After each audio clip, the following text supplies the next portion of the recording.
नमस्कार दोस्तों, मैं ज्ञानेश्वर आपका स्वागत करता हूं मेरे YouTube चैनल ज्ञानीज क्लासेस पर। आई होप आप सब बहुत अच्छे हैं। मित्रों, ये हमारी भारतीय राज्य व्यवस्था पर 6th वीडियो है तथा हम चर्चा कर रहे थे भारतीय राज्य व्यवस्था के ऐतिहासिक पृष्ठभूमि पर।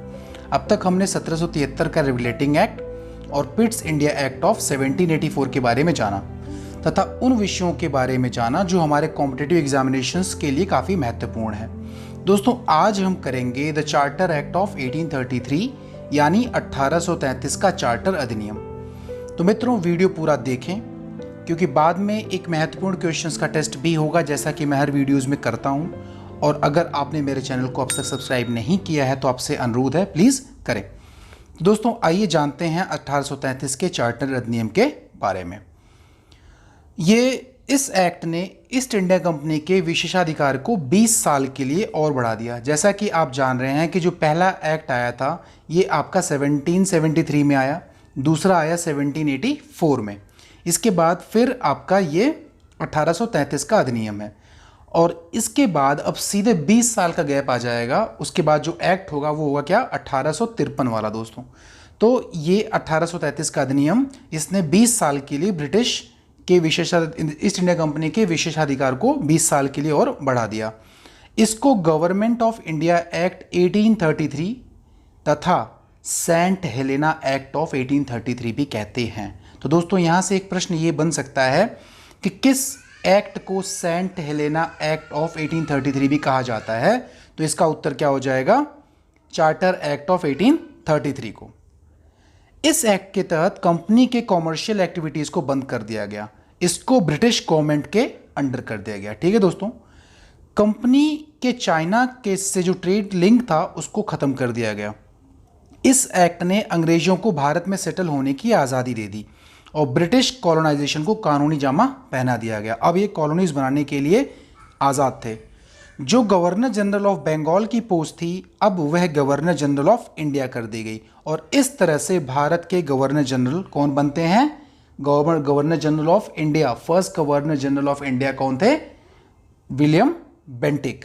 तो इस बात का हमें ध्यान रखना है। और first governor general of Bengal कौन थे, दैट वाज आपका वॉरेन हेस्टिंग्स। तो इसमें हमें दोनों के अंतर को समझना है। दोस्तों, यह अधिनियम भारत के सेंट्रलाइजेशन यानी केंद्रीकरण की दिशा में एक अहम कदम था। तो दोस्तों, इस अधिनियम ने पहली बार ऐसी सरकार का निर्माण किया जिसका ब्रिटिश कब्जे वाले संपूर्ण भारतीय क्षेत्र पर पूर्ण नियंत्रण था। ठीक है, इस अधिनियम ने मद्रास व बॉम्बे के गवर्नरों को जो उनकी लेजिस्लेटिव पावर्स यानी विधायिका संबंधी शक्तियां थी उनसे वंचित कर दिया। जो गवर्नर जनरल ऑफ इंडिया को जो पोस्ट थी, जो गवर्नर जनरल ऑफ इंडिया की पोस्ट थी, इसको असीमित अधिकार प्रदान कर दिए गए। मतलब इनके पास बहुत सारी पावर्स दे दी गई और पहली बार गवर्नर जनरल की सरकार को गवर्नमेंट ऑफ इंडिया कहा गया।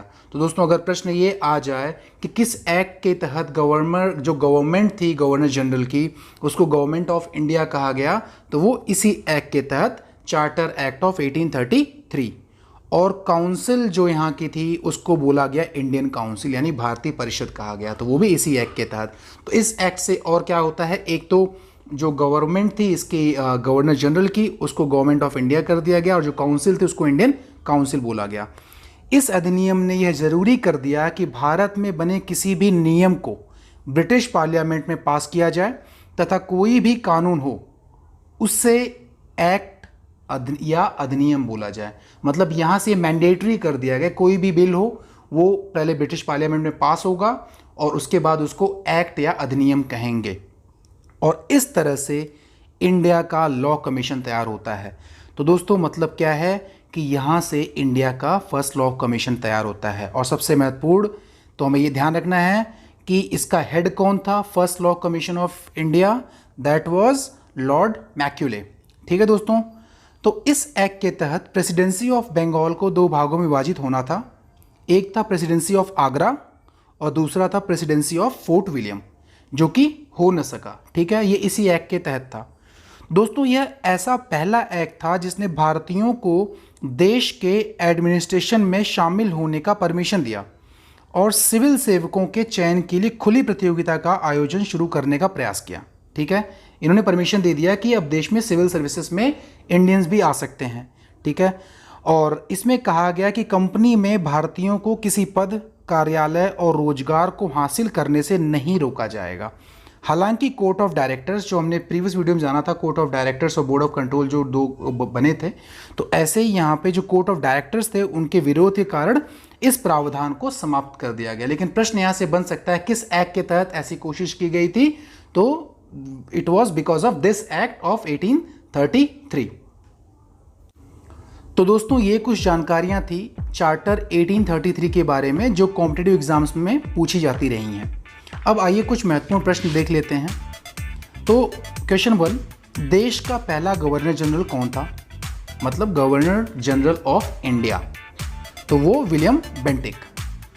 तो हमें ये भी ध्यान रखना है कि विलियम बेंटिक और वॉरेन हेस्टिंग्स, दोनों में डिफरेंस क्या है। वॉरेन हेस्टिंग्स आपके बंगाल के पहले गवर्नर जनरल थे और गवर्नर जनरल ऑफ इंडिया जो फर्स्ट बने वो विलियम बेंटिक बने बिकॉज ऑफ दिस एक्ट, ठीक है। और नेक्स्ट क्वेश्चन, किस अधिनियम या एक्ट के तहत मद्रास व बम्बई के गवर्नरों को विधायिका संबंधी शक्तियों से वंचित कर दिया गया? तो दोस्तों वह यही act of charter act of 1833 था। किस अधिनियम के तहत देश में सिविल सेवकों के चयन के लिए खुली प्रतियोगिता का आयोजन शुरू करने का प्रयास किया गया? तो दोस्तों वो यही एक्ट चार्टर एक्ट 1833 था, ठीक है। Next question, when was India's first law commission made? तो दोस्तों चार्टर एक्ट 1833 के तहत देश में पहला लॉ कमीशन का निर्माण इस समय होता है। नेक्स्ट, देश के पहले लॉ कमीशन की अध्यक्षता कौन करता है? दोस्तों मैक्यूले करते हैं, लॉर्ड मैक्यूले। तो दोस्तों ये कुछ प्रश्न थे। आई होप वीडियो आपको अच्छी लगी। मित्रों आपके पास अगर कोई सुझाव या क्वेरी है तो आप मेरे ईमेल एड्रेस gyaneshwar01@gmail.com पर भेज सकते हैं। आप मेरे फेसबुक पेज और टेलीग्राम चैनल से भी जुड़ सकते हैं जिसका लिंक आपको वीडियो के डिस्क्रिप्शन में मिल जाएगा। दोस्तों इंस्टेंट वीडियो और पीडीएफ्स के लिए आप मेरा टेलीग्राम चैनल भी ज्वाइन कर सकते हैं। और do subscribe share this channel my friends. Thank you for watching. अपना ध्यान रखें। All the best.